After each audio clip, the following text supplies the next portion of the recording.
Hi friends, ఈరోజైతే nominations పెద్ద రచ్చ రచ్చ జరిగినాయి అన్నమాట. నామినేషన్స్ కూడా డిఫరెంట్ వేలో పెట్టిండు బిగ్ బాస్ తెలుసు కదా, తన ఏం ప్లాన్ వేసినా దానికి ఒక అర్థం ఉంటుంది, పరమార్థం ఉంటుంది అనమాట. రావాల్సిన వాళ్ళు నామినేషన్లోకి రాలేదు, కొంతమంది అయితే తప్పించుకున్నారు, అవసరం లేని వాళ్ళు కొంతమంది వచ్చారు. అది ఎవరో మాట్లాడుకుందాం.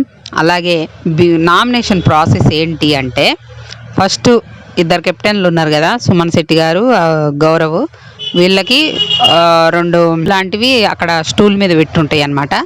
అవి వాళ్ళు తీసుకొని ఓపెన్ చేస్తే అందులో చిట్టి ఉంటుంది.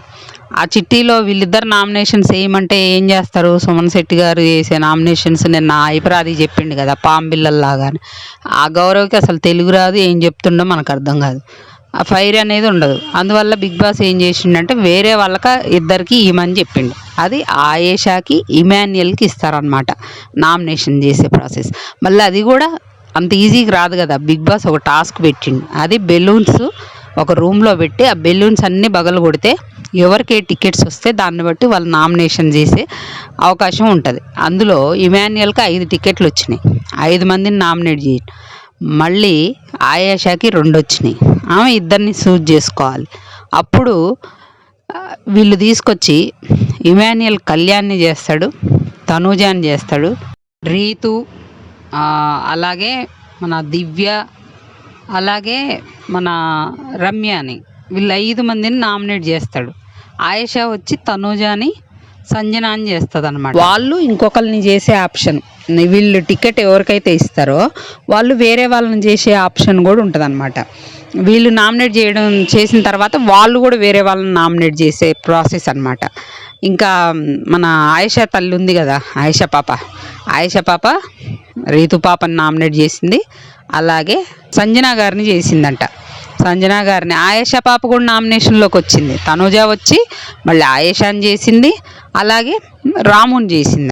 ఆయేషా పాప ఎలా తప్పించుకుందంటే, కెప్టెన్ గౌరవ్ ఉన్నాడు కదా, తనకు పవర్ ఇస్తే ఆయేషాని సేవ్ చేసిండు అనమాట. అందువల్ల 9 మంది నామినేషన్లోకి వస్తే ఒకరిని సేవ్ చేసిండు. అలాగే ఈ ఆయేషాకి రీతుకి పెద్ద గొడవే అయింది, ఆయేషాకి తనూజకి మధ్య పెద్ద గొడవే అయింది. కానీ మాధురి అంతమందితో గొడవలు పెట్టుకుంది కదా లాస్ట్ వీక్, వీళ్ళకి ఎందుకు బుర్ర ఎలగలేదు నాకు అర్థం కావట్లేదు. ఇప్పుడు కన్ఫెషన్ రూమ్లోకి పిలిచి తనూజకి ఒక వీడియోనే చూపించారు కదా, 2 చేతులు గలవందే చప్పట్లు రావు అని డైరెక్ట్గా మాట్లాడింది కదా, మరి ఎందుకు నామినేట్ చేయలేదు? తనూజ ఆమెను కదా నామినేట్ చేయాల్సింది, దివ్య ఆమెను కదా నామినేట్ చేయాల్సింది, కళ్యాణ్ ఆమెను కదా నామినేట్ చేయాల్సింది. ఎందుకు చేయలేదంటారు? ఎందుకు వదిలేశారు? ఇక్కడే వీళ్ళ బుర్రలు పుచ్చిపోయినాయి అని నాకు అనిపించింది. అసలు నామినేషన్లోకి మెయిన్గా లాగాల్సింది ఆమెను కదా, దివ్య కూడా వేరే వాళ్ళని నామినేట్ చేసి, వీళ్ళ బుర్రలు ఎడిపోతాయో అర్థం కావట్లేదట్టుంది. వాళ్ళని నామినేట్ చేసిన వాళ్ళని తిరిగి వీళ్ళు నామినేట్ చేస్తున్నారు తప్ప వేరే వాళ్ళని నామినేట్ చేయట్లేదు.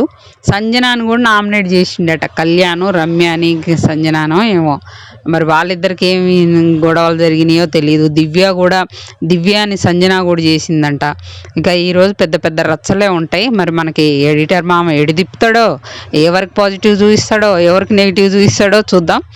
ఈ 8 మంది ఎవరంటే రీతు, కళ్యాణ్, పవన్ కళ్యాణ్, తనుజ, రాము, సంజన, దివ్య, వీళ్ళందరూ ఓజీ నుండి అంటే ఓల్డ్ కంటెస్టెంట్స్. వైల్డ్ కార్డ్స్ నుండి శ్రీనివాస్ సాయి అన్నాడు కదా, తన్నే రమ్యాని, దివ్య నామినేట్ చేసింది సాయిని, అలాగే సంజన గారినో మరి ఎవరినో ఆయేషానో నామినేట్ చేసింది. ఇక అవేమో కానీ మొత్తానికైతే 8 మంది నామినేషన్లో ఉన్నారు. మీ ఫేవరెట్ కంటెస్టెంట్స్ ఎవరో, ఈ వారం ఎవరు ఎలిమినేట్ అవుతారు అనుకుంటున్నారో కామెంట్ చేయండి ఫ్రెండ్స్. సాయి అయితే ఎలిమినేట్ కాడు ఈ వీక్. సాయికి ఎలిమినేషన్ నుండి సేవ్ అయ్యే పవర్ ఉంది సాయి దగ్గర.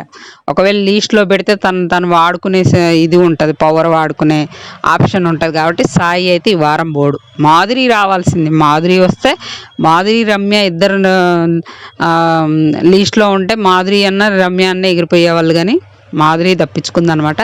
ఇంకో వారం భరించాల్సిందే ఆమెనైతే, చూడాలి మరి.